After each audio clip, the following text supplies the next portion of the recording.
Welcome back dito sa channel natin. Andito tayo ngayon sa may EDSA Cubao. Ito na ang latest na progress update sa ginagawa ng bagong mall. Ito ang Philinvest Mall Activa.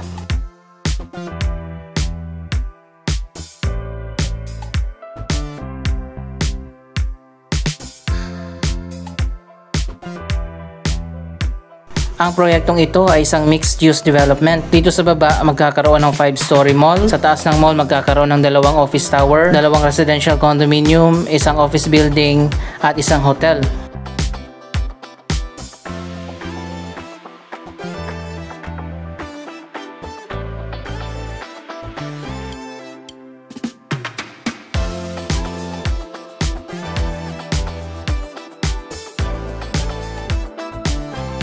Talagang minaximize ng Philinvest ang property na ito. Napakaganda kasi ng location nito sa kanto ng EDSA at Aurora Boulevard. Ayan guys, mukhang matatapos na itong isang office at residential building. Isa pang condominium naman kinatayo dun sa likod. Dito naman sa harap yung hotel na itatayo pa lang.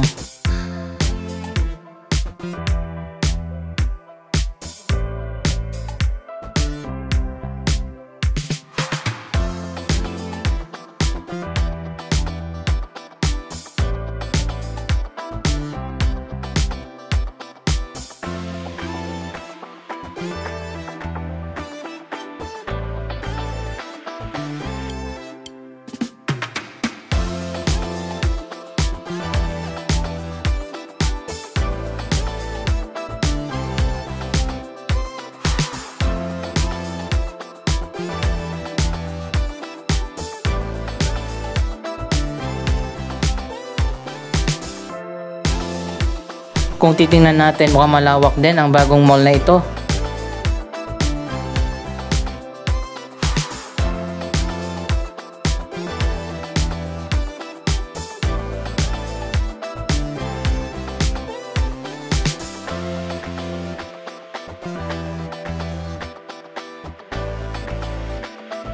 Dito sa baba, ayan makikita nyo naman, may mga walkway na. Naglagay na rin ng mga glass windows. May hagdanan na rin dito, papasok dyan sa loob ng mall.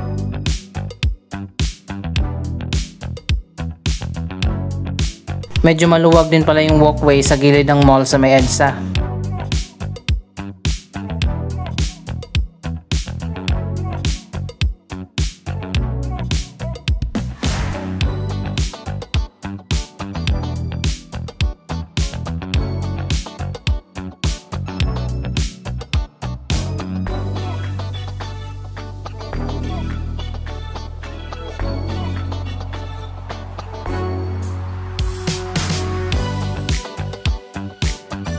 Sana lang talaga gandahan nila yung design ng mall kasi napakaraming mall dito sa Cubao. Kumbaga maraming kompetensya, dapat maganda talaga para puntahan ng mga tao.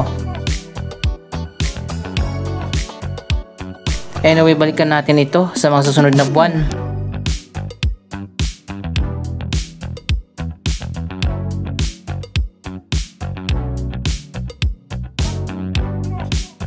Isa pang bagong mall na itinayo dito sa may Araneta City, Cubao, ang extension ng Gateway. Ito naman ang Gateway Mall 2.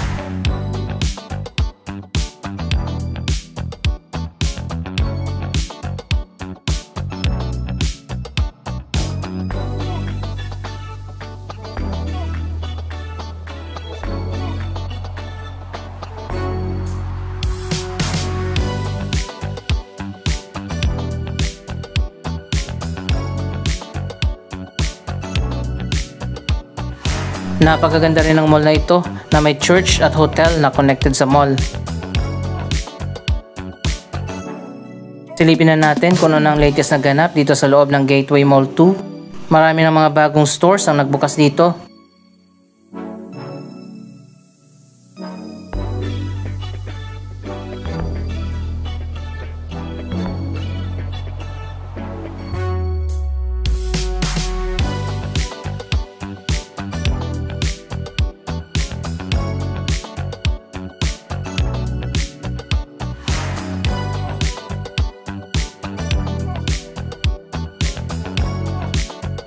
Eto naman bukas na, bagong Korean restaurant.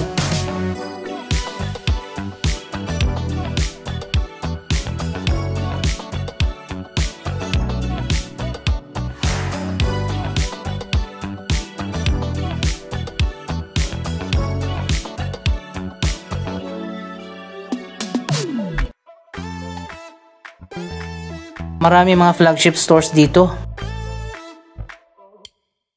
Isa pa sa pinupuntahan dito sa Gateway Mall 2 ang Quantum Skyview. Dito yan sa atrium ng mall.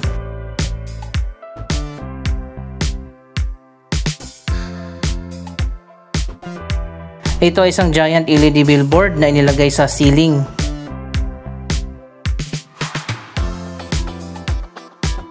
Marami na pala nag-open ng mga bagong cafe.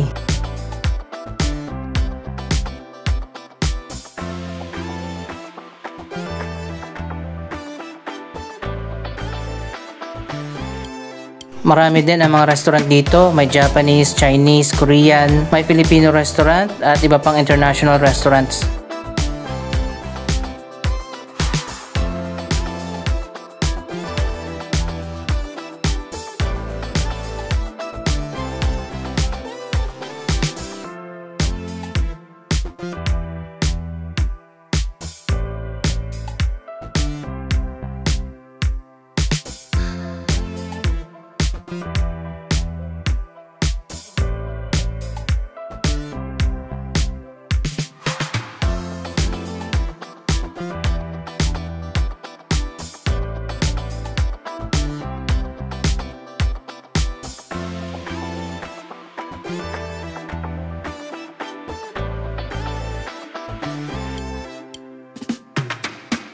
Ito naman ang modern version ng palengke.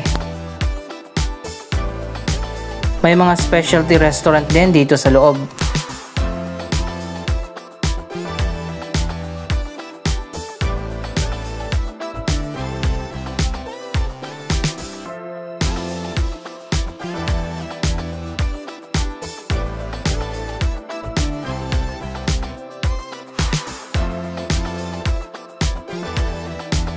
At katulad sa isang palengke, makakabili ka rin dito ng iba't ibang mga products.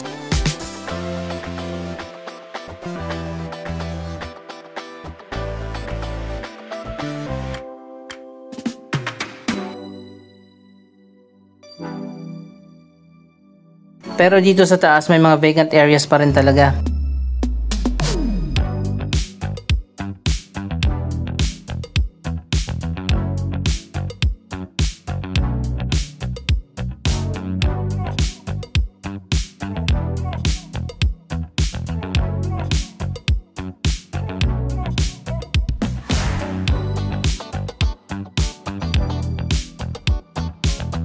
Sobrang lawak pala ng mall na ito. Nasa 8 ang floors nito, kasama na ang lower ground floors at basement.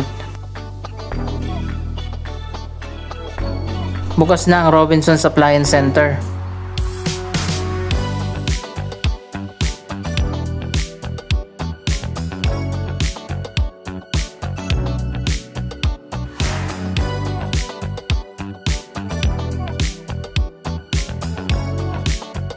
May mga trendy cafe din.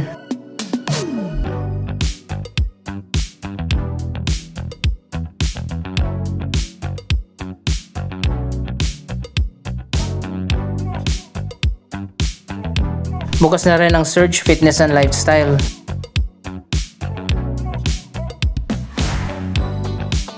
May magbubukas pa na malaking pet shop. Ilan lang yung electronic and gadget stores dito.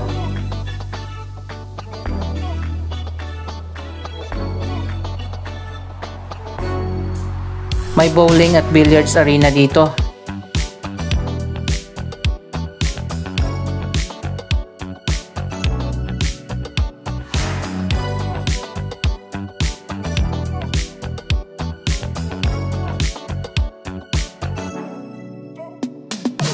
Magkabilaan pala yung bowling alley at nasa gitna yung billiards.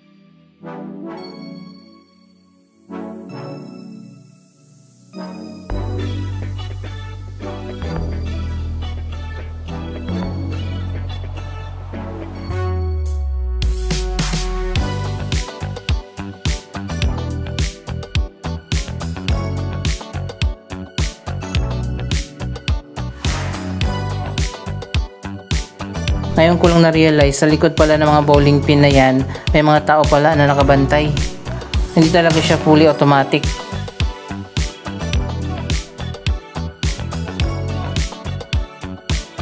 May time zone din dito sa taas.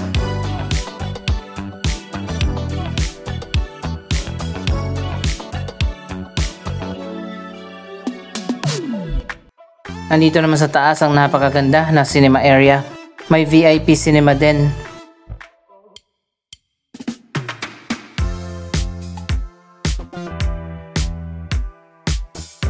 Ang ganda talaga ng cinema dito.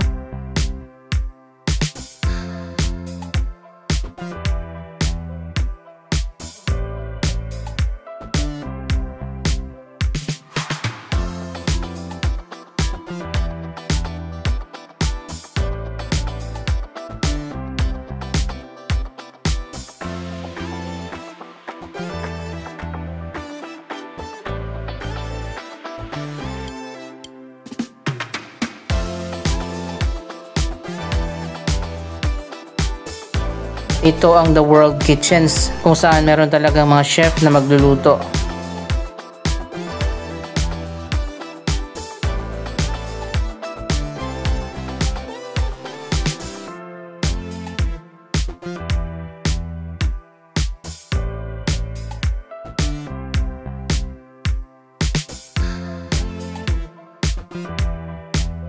Connected din dito sa mall ang Ivy Styles Hotel.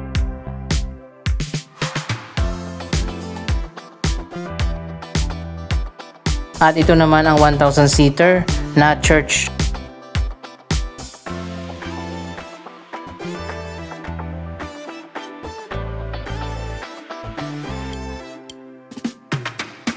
Dito sa ground level ang mga upscale restaurant. Meron pang indoor lagoon at fountain.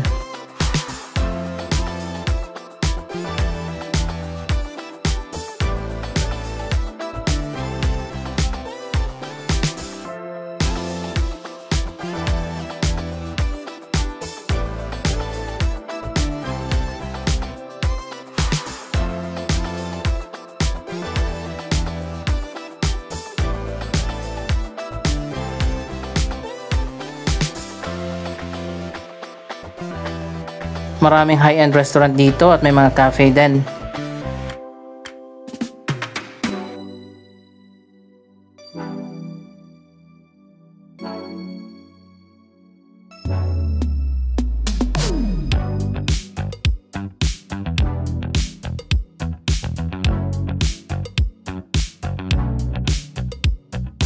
Nasa lower ground floor naman ang Shopwise Supermarket. Dito sa mezzanine level, meron pa mga vacant spaces para sa mga high-end restaurant.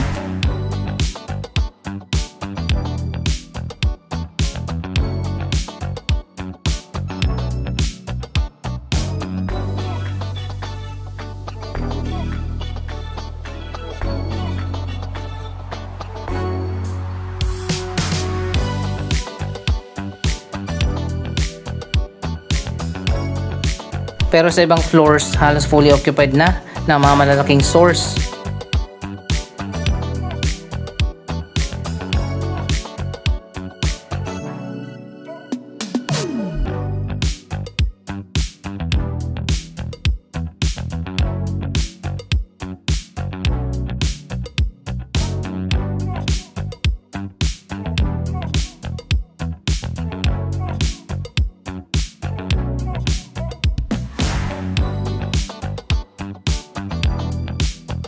Connected nga pala ang Gateway Mall 2 sa Farmers Cubao at madadaanan nyo ito kapag sasakay kayo ng LRT Line 2 at MRT 3, kaya napakadali lang pumunta dito.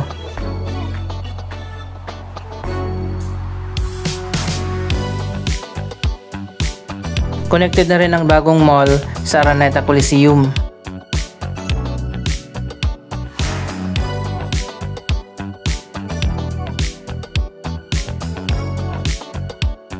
Mas maraming tao dito sa baba.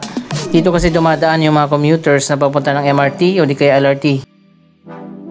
Anong masasabi nyo sa latest development na ito? Mag-comment lamang dyan sa baba ng inyong mga reaksyon. Maraming salamat sa inyong panonood. Huwag kalimutan na i-like, i-share ang video ito at mag-subscribe. Thank you for watching!